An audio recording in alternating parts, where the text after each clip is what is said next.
दशा में बृहस्पति का अंतर्दशा आता है, मतलब 19 साल शनि का महादशा से मात्र वो 3 साल रहता है।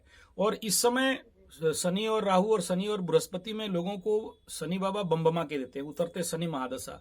लोगों का जिंदगी वारे न्यारे हो जाता है, बहुत डेवलपमेंट करते हैं, नया घर बन जाता है, नया गाड़ी हो जाता है। और साढ़े साथी भी आपका मतलब मिड कंडीशन पे भी आ चुका है। तो इसके बाद सोच लीजिए कि और मैक्सिमम 1.5 साल का और आपको तकलीफ कहीं से अगर होगा तो 1.5 साल का ही मान के चलेंगे। मेंटल लेवल, मेंटल स्ट्रेस, तनाव, टेंशन और एक प्रकार का जो प्रोकास्टिनेशन, काम करने का इच्छा नहीं होना, मन में दुख वगैरह रहना, अकेले पड़े रहना, काम करने का रुचि नहीं होना, हाथ पैर में दर्द देना, कमर से नीचे की तरफ दर्द देना, और सर में क्या राइट क्या रॉन्ग, दिमाग में सोच समझ नहीं पाना, और मार्केट डाउन हो जाना, ये मैक्सिमम मेरे को अगर दिखाई दे रहे हैं 1.5 साल। और अगर ये जो कालसर्प योग है, इसको अगर किसी भी शिव मंदिर में जाके शांति करा लेते हैं, इसका पूजा करा लेते हैं, तो भी आपके जीवन में अच्छे फल आएंगे। लेकिन याद रखिए, आपके लिए जो बेस्ट वन रेमेडीज मृत्युंजय मंत्र, शिव भगवान का मृत्युंजय मंत्र है। हाँ, तो शिव भगवान का मृत्युंजय मंत्र डेली कम से कम 3, 5, 7 माला का जाप करना है। 1,25,000 जिस दिन हो जाए उस दिन वो संकल्प करके वो मंत्र का जाप शुरू करेंगे रुद्राक्ष माला में। और उसके बाद शिव मंदिर में जाके 3 सर्प, एक लोहे का सांप, एक तांबे का सांप और एक पीतल या सोने का, जो भी आपके पॉसिबिलिटीज है, उसको दे के रुद्राभिषेक करके शांति करा लीजिएगा। ये काल सर्प दोष का शांति करा लेंगे।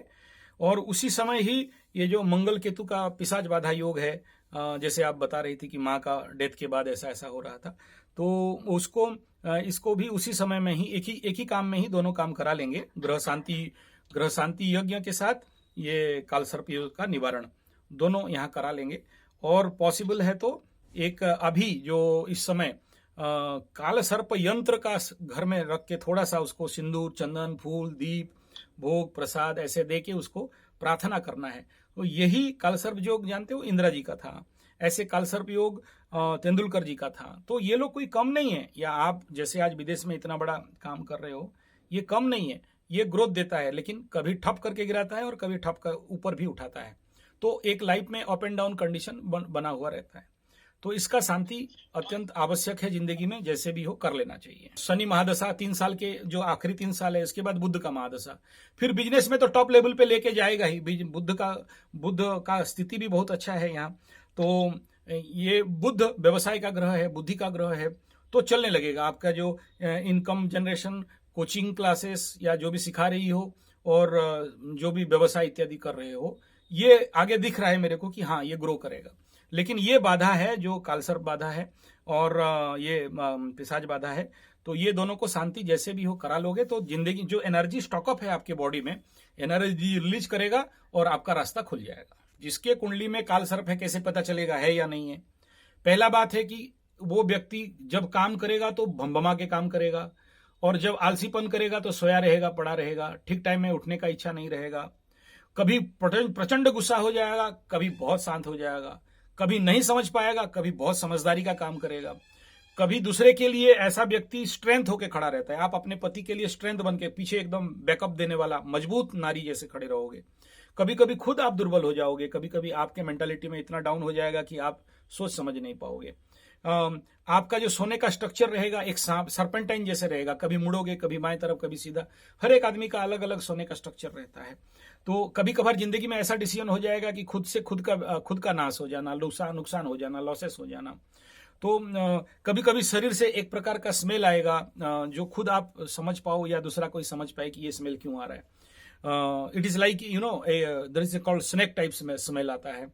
तो अलग अलग 9 प्रकार के सांप का बताया गया, 9 प्रकार के कालसर्प बताया, 162 प्रकार के सब कालसर्प बताया गया है। और ये तो एक प्रकार का थोड़ा सा स्ट्रॉन्ग कालसर्प कंजक्शन बनता है, क्योंकि एंड में पिशाच बाधा योग पूंछ में बना हुआ है। ऐसे कालसर्प योग आदमी को बहुत आगे देता है, बहुत अच्छा फल देता है, लेकिन जो दिया है उसका परसेंटेज इनको देना पड़ेगा। इस धरती में हर जगह में टैक्स है, मासूल है। तो आपका कुंडली का भी राहु केतु का मासूल है, टैक्स है।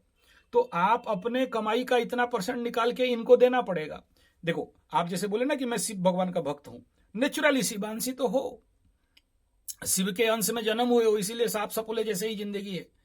तो वो भोलेनाथ के आशीर्वाद पाने के लिए आपको जो ग्रैटिट्यूड देना है, जो प्रेयर देना है, जो थैंकिंग देना है, जो शरणापन्न होना है, अगर वो कर लोगे तो रास्ता खुल जाएगा। कोई ओरिड होना कोई बहुत बड़ा टेंशन तनाव वाला विषय तो नहीं है यहाँ। You complete your rituals for your life. आपके जिंदगी में ईश्वर ने जितना दिया, आप ईश्वर को कितना दिए, आपके लिए प्रभु जितने किए उसके लिए कितना थैंकिंग, कितना ग्रैटिट्यूड दिए हो।